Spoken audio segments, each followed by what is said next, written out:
짧은 구절이지만 오늘 우리는 이 본문의 이 창세기 26장 본문의 말씀에 등장하는 한 인물을 발견하게 됩니다.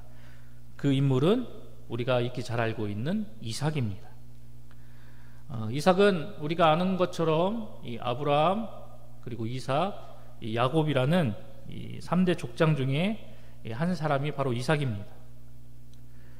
그래서 창세기에서는 이 세 족장에 대한 그런 스토리를 중요히 여기고 그에 대한 많은 이야기들을 다루고 있는데, 그런데 이 세 명의 이 족장들 가운데 유독 이 이삭만큼 이 적은 이 분량을 가진 이를 이 세 사람을 비교해 봤을 때 그 세 사람의 분량 중에서 이 이삭이 가장 그 내용과 분량이 이 적은 모습을 우리가 발견하게 됩니다.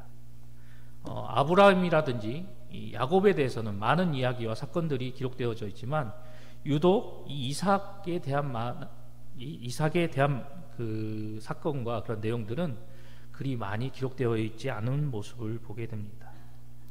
그런데 다른 족장들보다 짧은 내용이지만 그 짧은 내용 속에서도 우리는 이삭이 가지고 있었던 그의 성품과 또한 그가 살면서 그의 인생 속에서 겪었던 여러 가지 고난의 이야기들, 그리고 그가 바른 신앙과 믿음의 모습으로서 하나님 앞에 나아갔을 때 이를 통해서 하나님께로부터 받은 그런 축복의 내용들이 짧은 내용이지만 그 안에 담겨져 있는 모습을 우리가 발견하게 됩니다. 생각 같아서는 오늘 이 26장의 말씀을 처음부터 다 함께 읽고는 싶었지만 시간 관계상 23절에서 25절까지의 말씀만을 우리가 함께 살펴보았습니다. 앞서 말씀드렸던 것처럼 이삭은 이제 아브라함의 뒤를 이어 이 가문을 이어가는 그런 이 족장이 되었습니다. 우리가 아는 바와 같이 이 이삭에게는 배다른 형이 있었죠.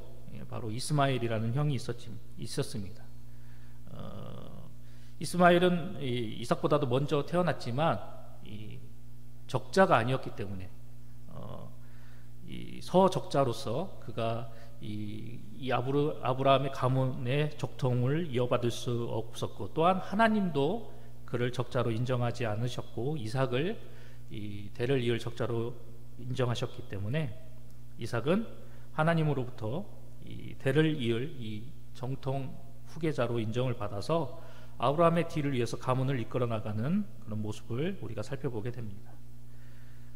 특별히 아브라함 사후에 이삭은 모든 것을 이제 물려받고 그 모든 것들을 이끌어 나가는 그 가문의 수장이 되었습니다.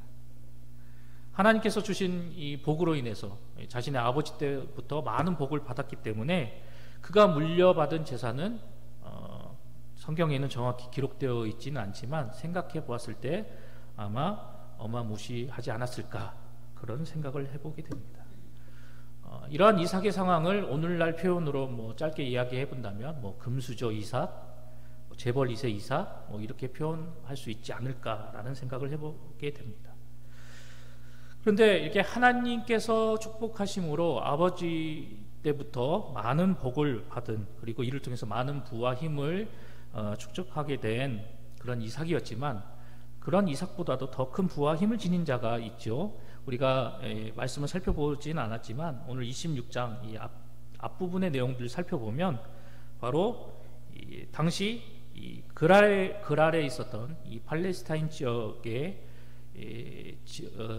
근거지를 둔 블레셋의 왕 아비멜렉이라는 사람이 있었습니다. 그는 이삭보다도 더 큰 부와 그런 힘을 가지고 있었던 사람이었죠. 왕이라고 지칭된 만큼 막강한 권력을 가지고 있었던 사람이었기 때문에 이삭 역시 그 사람 앞에서는 두려운 마음을 가질 수밖에 없었습니다. 그래서 이 26장을 살펴보면 알게 되겠지만 이삭 역시 아버지의 전철을 밟아가는 모습을 보게 됩니다. 아버지처럼 혹시라도 자신의 목숨을 잃게 될까봐 자신의 아내를 누이라고 속이고 이 블레셋 왕을 대하는 모습을 보게 됩니다. 그런데 이 이삭의 말은 완전히 틀렸다라고 말할 수 없습니다. 왜냐하면 자신이 아내로 맞아들인 리브가가 엄밀히 이 족보를 따져보면 사촌 누이의 어떤 그런 관계에 있었던 그런 사람이었기 때문에 뭐 100% 거짓말이라고 말할 수 없지만 그래도 현재 자신의 아내의 위치에 있었던 그 사람을 누이라고 속였던 것은 명백히 이삭의 잘못이라 말할 수 있죠.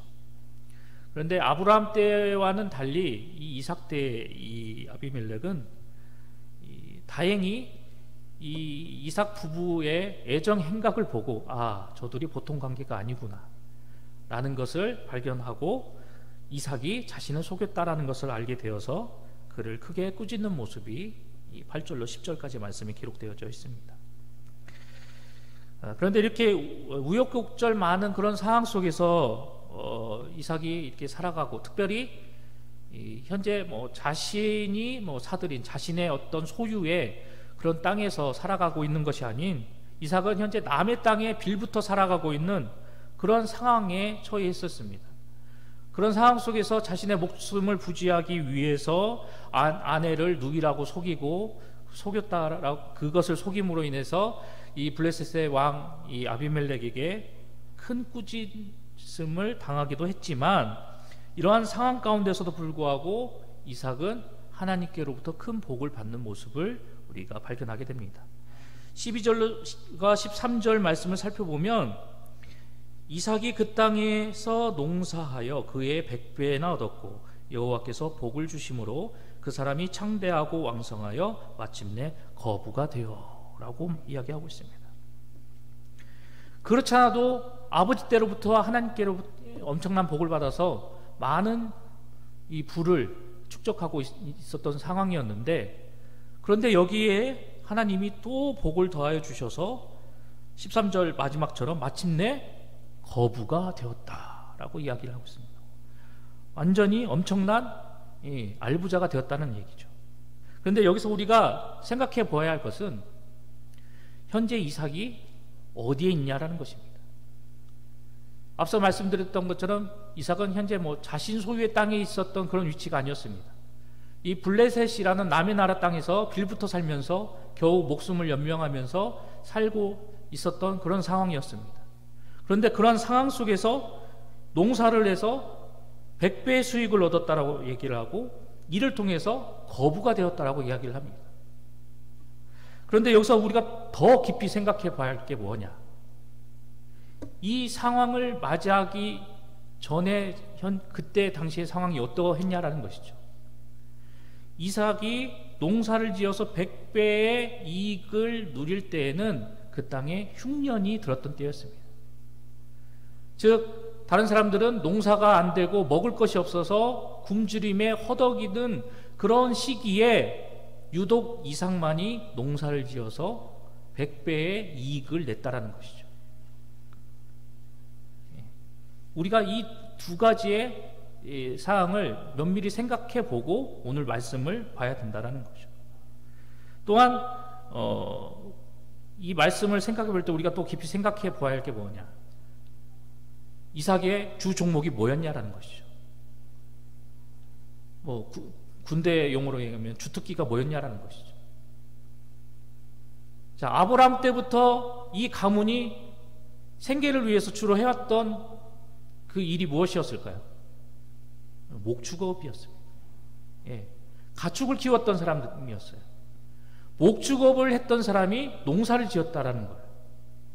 즉 농사에는 초짜인 사람이 농사를 지었는데 100배의 수익을 냈다라는 거예요. 그것도 어느 상황에? 흉년의 상황에서. 이러한 것을 우리가 먼저 생각을 하고 오늘 말씀을 바라봐야 한다는 것입니다. 가문 대대로 가축을 키우면서 목축업으로 생계를 이었던 그 사람, 어느 한 곳에 계속해서 정착할 수 없는 그런 이 떠돌이 생활을 주로 해야만 했던 이런 이삭이 이 가뭄이 들어서 흉년이 들므로 인해서 큰 위기를 맞게 되고, 그리고 그 위기를 타결하기 위해서 블레셋 땅으로 찾아가게 된 것입니다. 그래서 그 블레셋 땅에서 이제 흉년이니까 가축을 먹일 만한 그런 초장이 발견하기가 힘들잖아요. 그래서 그곳에서 어쩔 수 없이 이제 종목을 변경한 거죠. 예, 목축업에서 농업으로. 예, 그래서 아무런 농사에 대한 기본 지식조차 없던 사람이 농사를 지었는데 그것도 흉년임에도 100배 수익을 창출했다. 이것은 우리 인간적인 상식으로는 도저히 상상할 수 없는 그런 놀라운 사건이고 놀라운 일인 것입니다. 그리고 부자를 넘어서 거부가 되었고, 그리고 빌부터 살고 있었던 그 블레셋 땅에서조차 이제는 더 이상 수용할 수 없을 만큼, 감당이 안 될 만큼 이 이삭의 어떤 상황이나 그런 여건들이 다른 사람들에게 비할 수 없을 만큼 아주 굉장히 좋은 모습으로 그렇게 나아지게 되었다라는 것이죠. 그런데 이것은 어디까지나 이삭의 입장에서 봤을 때 축복이고 은혜고 하나님의 도우심이지만, 이러한 이삭의 모습을 블레셋 사람의 시선에서 봤다면 어떤 모습으로 보이게 되었을까요? 어느 날 갑자기 찾아온 이방인이, 그것도 가축만 키우다가 처음으로 농사를 짓는다고 하는 그 농업 초보자가 흉년으로 인해서, 가뭄으로 인해서 다들 고통 중에 허덕이고 있는 그 상황에 혼자만 엄청난 수익 창출을 내며 놀라운 결과를 맞이하게 되었습니다. 혼자 잘 나가고, 혼자 잘 되고, 혼자 배부르게 살아가고, 혼자 많은 것을 누리는 이 모습을 블레셋 사람들이 보고 있었습니다. 그들의 심정은 어땠을까요? 그들의 그 심정에 대한 그런 행동들이 이후에 이 말씀들에 계속해서 나옵니다. 이제 이 이삭은 이 가축을 계속해서 키워야 되잖아요. 가축을 키우며 나가는데 그들을 먹일 꼴도 필요하지만, 비단 동물에게 뿐만이 아니라 사람에게 있어서도 없어서는 안 될 것이 있죠. 뭡니까? 물이죠, 물. 예. 그 물을 공급하기 위해서 계속해서 우물을 팝니다. 하지만 우물을 팔 때마다 어떤 일이 일어납니까? 현지인들의 이 거센 시기와 질투로 우물을 파기만 하면 그 사람들이 와서 다 메어버리는 그런 안타까운 일을 겪게 됩니다. 심지어 자신의 아버지 때, 이 아브라함 때 팠던 우물까지도 다 메어버리는 그런 안타까운 사건이 벌어지게 되죠. 이것뿐만이 아니라 당시 블레셋의 왕 이 아비멜렉까지도 너랑 더 이상 같이 못 있겠다, 그만 이 땅을 떠나라 라고 이삭을 쫓아냅니다. 그래서 결국 이삭은 어디로 옮기게 됩니까? 그랄 골짜기로 거주지를 옮기게 됩니다. 우리 잠깐 화면 한번 좀 보여주실 수 있으신가요? 예, 저기 이제 지도인데 잘 안 보이죠? 예, 저기 여러분들이 보시면 여러분들의 이 좌측 상단 우측에 동그라미 보이시죠? 저기 흰색, 예, 저기가 바로 그랄 땅입니다. 예, 그랄 땅. 예, 저쪽으로 이제 쫓겨나가게 됐다라는 거예요. 이제 많은 사람들의 시기와 질투로, 특별히 그 블레셋의 왕이었던 이 아비멜렉조차 더 이상 너를 감당할 수 없으니까 그만 우리가 사는 곳에서 떠나라 라고 해서 쫓겨남을 당하게 됐고, 결국 이삭은 저 그랄 골짜기까지 쫓겨나게 되는 그런 모습을 보게 됩니다. 아까 지도를 통해서 우리가 보게 되듯이 이 그랄이라는 지역에서 이 동남쪽으로 좀 아래쪽에 있는 이 브에세바라는 아까 그 지역이 있었는데, 그 사이로 쭉 이어지는 그 골짜기가 바로 이 그랄 골짜기입니다. 그런데 성경에서 말하는 이 그랄 골짜기, 이 골짜기는 우리가 생각하는 막 웅장한 그랜드 캐년과 같은 그런 엄청난 그런 골짜기가 아니고요. 그냥 작고 그냥 우기 때만 잠깐 나타나는 그런 하천의 의미를 담고 있는 그런 골짜기를 말하는 것입니다.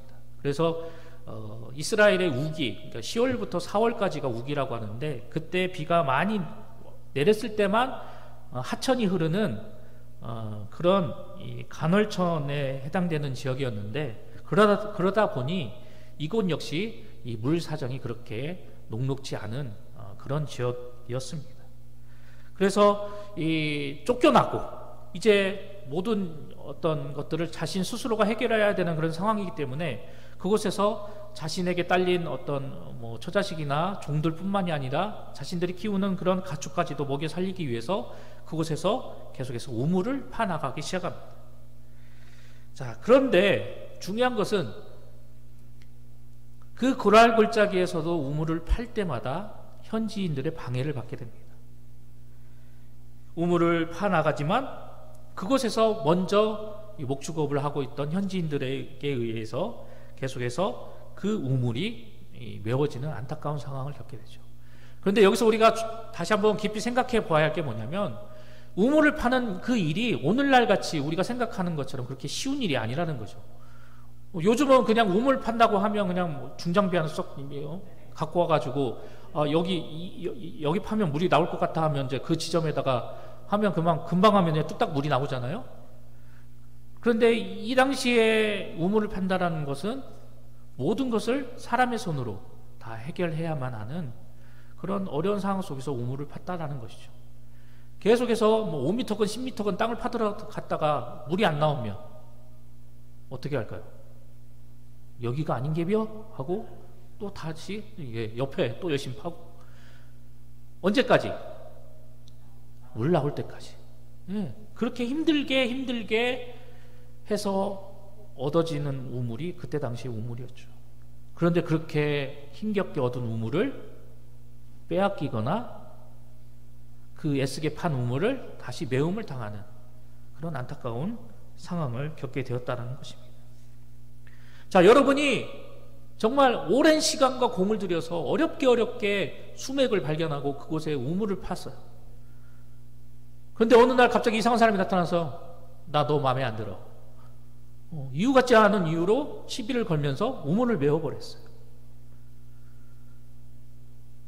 만약에 여러분들이 그런 일을 당한다면 여러분들은 어떻게 생각하고 어떻게 반응을 했겠습니까? 자, 그런데 오늘 이 말씀 속에 등장하는 이삭을 보세요. 자, 우물을 팠는데 계속 와서 시비를 걸고 우물을 메워버리고 딴지를 걸어요. 그런데 여기서 이삭이 어떤 반응을 보였다고 기록이 되어 있습니까? 그저 순순히 다 내어주는 그런 순딩순딩한 이삭의 모습만을 우리가 발견하게 됩니다. 대놓고 와서 시비를 걸고 우물을 메우고 깽판을 부리는데도 이삭은 극심한 어떤 저항이나 그들과의 어떤 싸움을 벌인다거나 이런 모습을 보이지 않고 순순히 그 모든 것들을 내어주는 그런 모습을 우리가 발견하게 됩니다. 그런데 이런 상황이라면, 보통의 사람이라면 이런 상황을 맞이하면 너 죽고 나 살자 막 그런 심정으로 둘 중에 하나가 어떻게 될 때까지 아마 뭔가 일을 치렀을 것입니다. 아마 이런 일을 벌였으면 당장에 고소장을 들고 법원으로 찾아갈 그런 모습을 보일 수도 있었을 것입니다. 더군다나 이삭은 자신의 밑으로 딸린 사람들이 엄청 많이 있었습니다. 그리고 자신이 키워나가야 할 가축의 수도 엄청나게 많았습니다. 우물 하나가 자신뿐만이 아니라 자신 밑에 속한 모든 사람들의 생명을 좌지우지할 만큼 중요한 것이 바로 우물이었습니다. 그런데 그 우물을 가지고 시비를 걸고 그 우물을 가지고 깽판을 부리고 그 애쓰게 파놓은 그 우물을 메워버리는 그런 모습을 계속해서 이삭은 목도해야만 했습니다. 과연 요즘 이 시대를 살아가는 사람들이 그런 상황을 겪게 된다면 이삭과 같은 반응을 보이게 되었을까요? 만약 오늘날 대부분의 사람들이 이삭과 같은 그런 상황을 겪게 된다면 부당한 대우에 그 상황을 맞서 대응하는 모습을 보였을 것입니다. 그리고 그 속에서 자신의 권리를 되찾는 것, 이것이 마땅한 것이다라고 여기면서 그것에 맞서 싸워나가는 것, 이것을 당연시 여기고 그러한 모습으로 맞대응했을 것입니다. 그렇다면 여러분이 이삭이라고 한다면 여러분은 어떤 반응을 보이시겠습니까? 여러분은 어떤 생각으로 여러분에게 시비를 걸고 여러분들에게 부당한 일을 벌이는 그 사람을 대하겠습니까? 이 자리에선 저는 목회자이기 때문에 여러분에게 응당 참고 인내하라는 말씀만을 드릴 수밖에 없습니다. 그런데 저도 잘 알고 있습니다. 부당한 일에 대해서 참고 인내해야 된다는 거, 그것이 말처럼 그리 쉬운 일이 아니다라는 것이죠.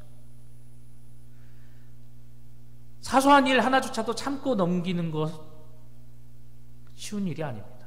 하물며 이삭과 같이 정말 생사를 좌지우지하는 중요한 요소인 그 우물을 파는 족족 매움을 당하고,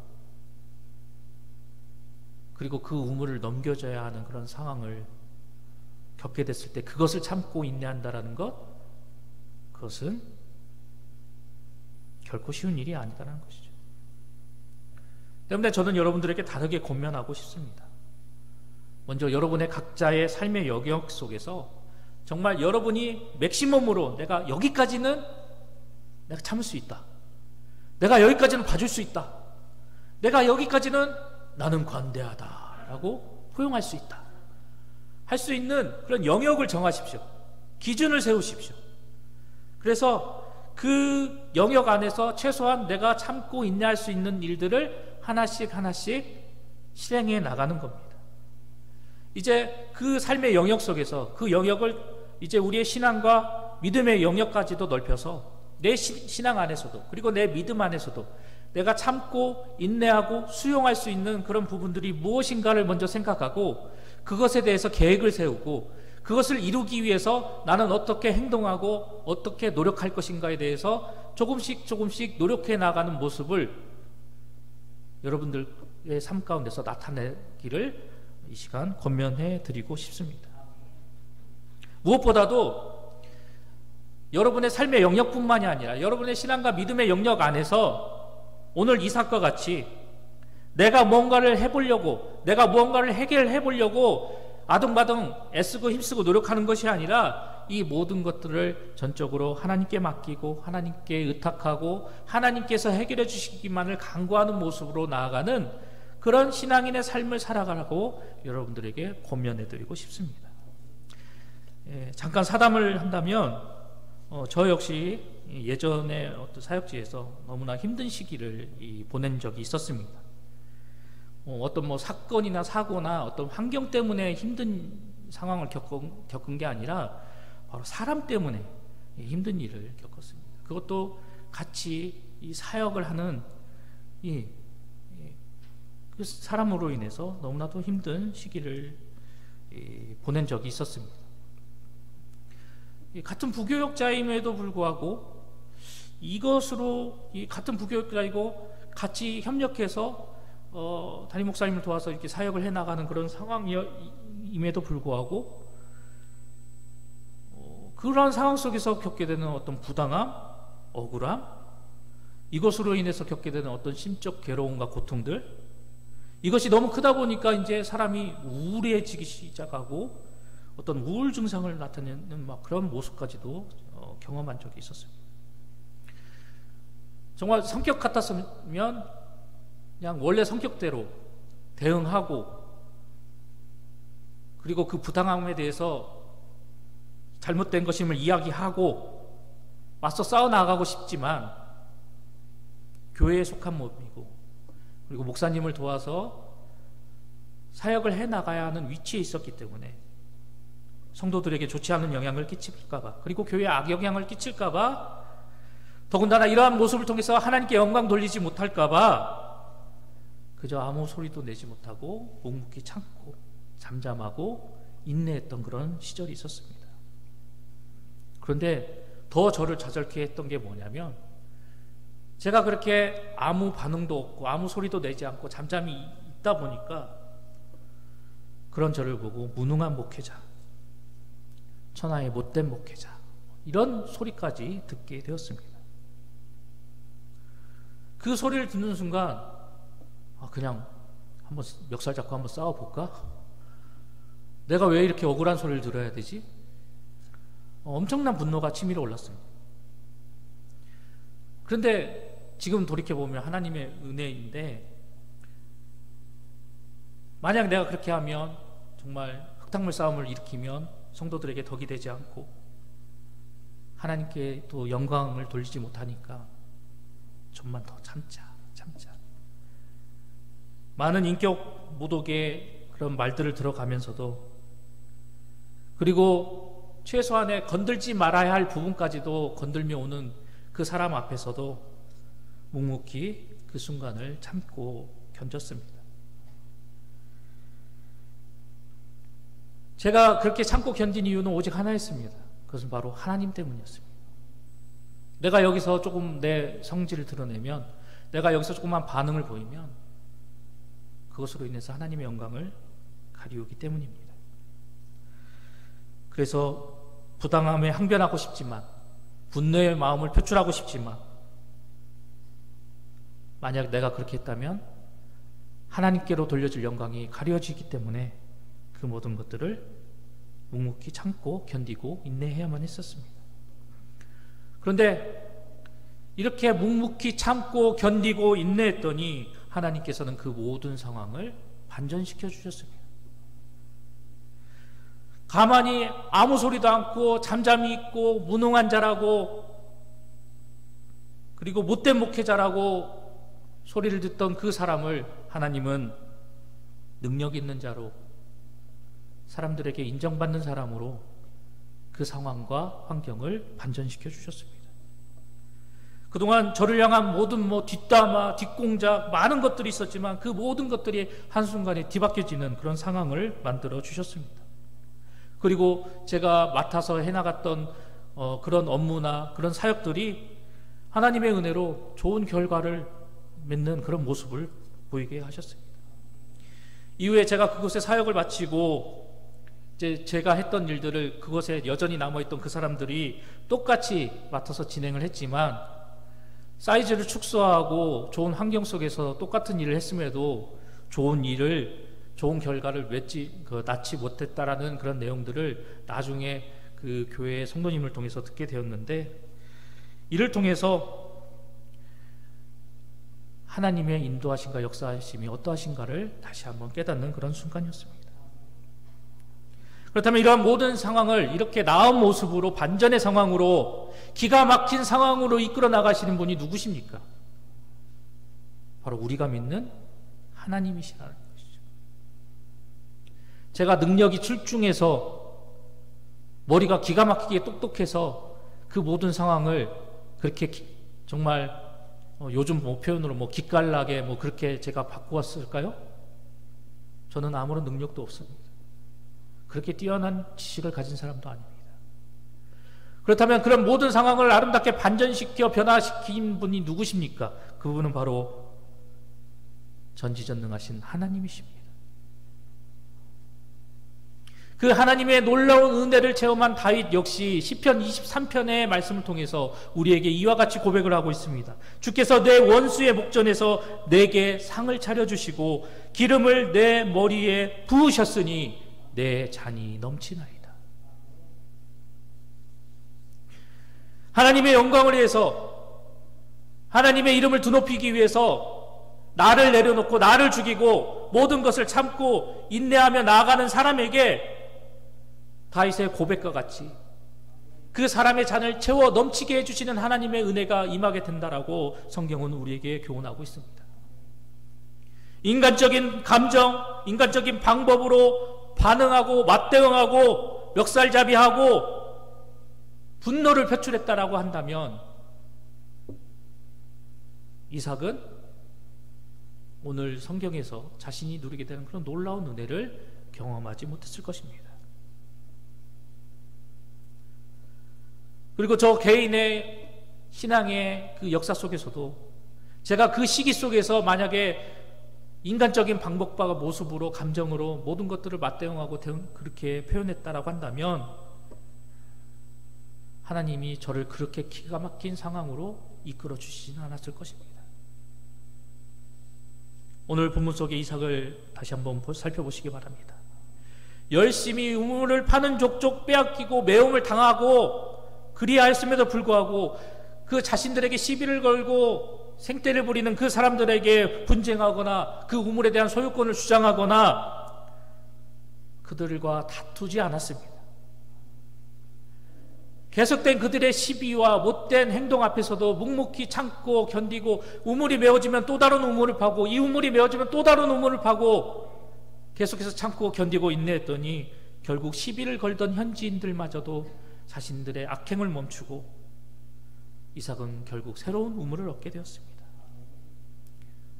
오늘 성경에서는 그곳의 이름을 르호봇이라고 이야기합니다. 르호봇의 의미는 넓은 우물이라는 의미를 갖고 있습니다. 즉 기존에 자신이 팠던 그 우물보다도 더 좁고 더 넓은 더 큰 우물을 얻게 되었다라는 것이죠. 그런데 오늘 우리가 함께 살펴본 이 말씀이 바로 이 르호봇에서 떠나서 이제 브엘세바로 옮기게 되었다라고 오늘 본문의 말씀이 기록이 되어 있습니다. 본문은 이삭이 이 브엘세바에서 하나님을 만나게 되었다라고 이야기를 하고 있습니다.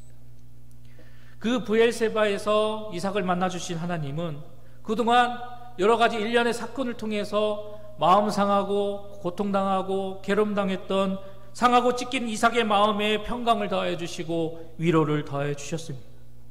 그리고 그러한 이삭에게 두려워 말라 다독여 주시면서 오늘 우리가 살펴본 본문의 말씀과 같이 번영의 복을 그에게 약속해 주셨습니다. 이 말씀을 통해서 성경은 우리에게 우리가 믿는 하나님이 그냥 지면에 등장하는 그런 허상 속의 인물이 아니라 이렇게 놀라운 은혜와 복으로 함께해 주시는 능력의 하나님이심을 우리에게 교훈하고 있는 것입니다.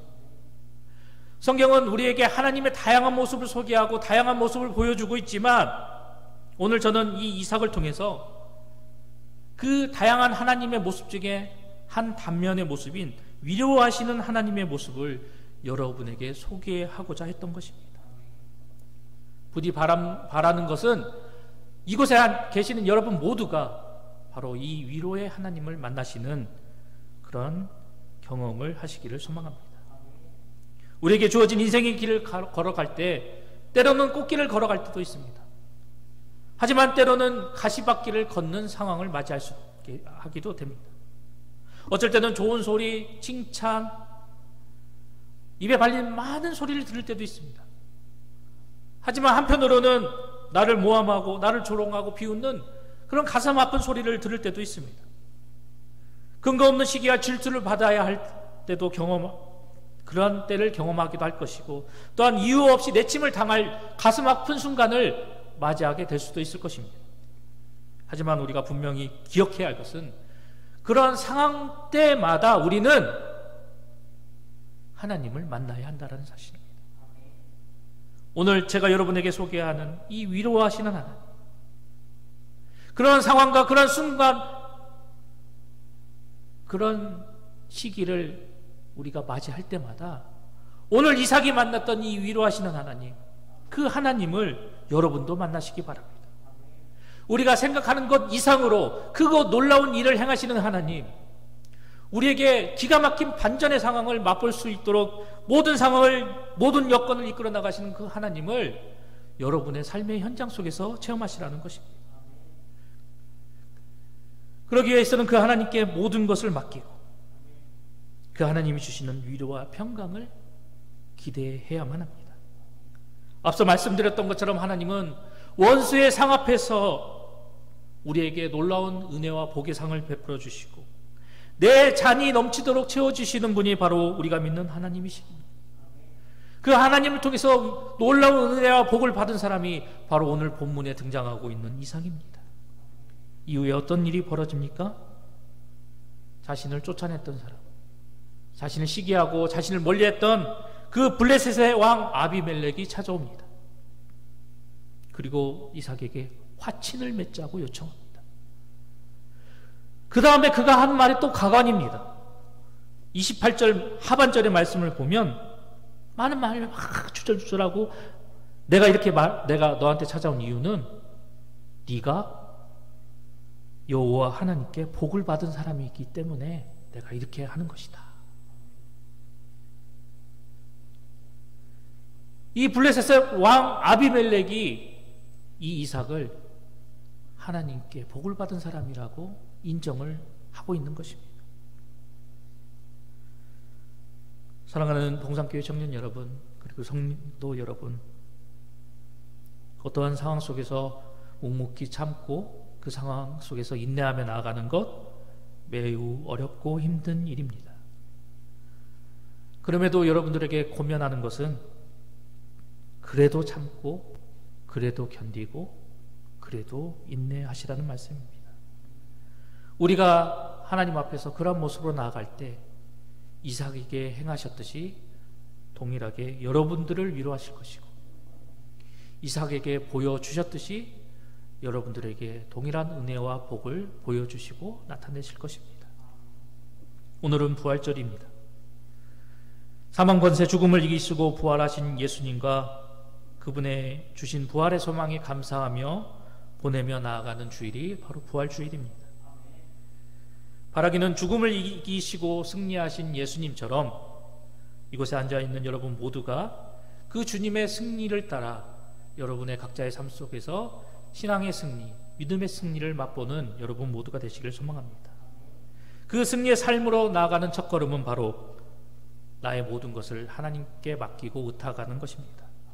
사소한 것 하나까지, 말 하나까지, 작은 것 하나까지도 하나님 앞에 맡기고 그분만을 믿고 의지하며 나아갈 때 우리는 더 큰 일 앞에서, 더 어려운 일 앞에서 그 모든 것들을 능히 이겨내고 그 가운데 승리의 기쁨을 쟁취하며 나아가게 될 것입니다.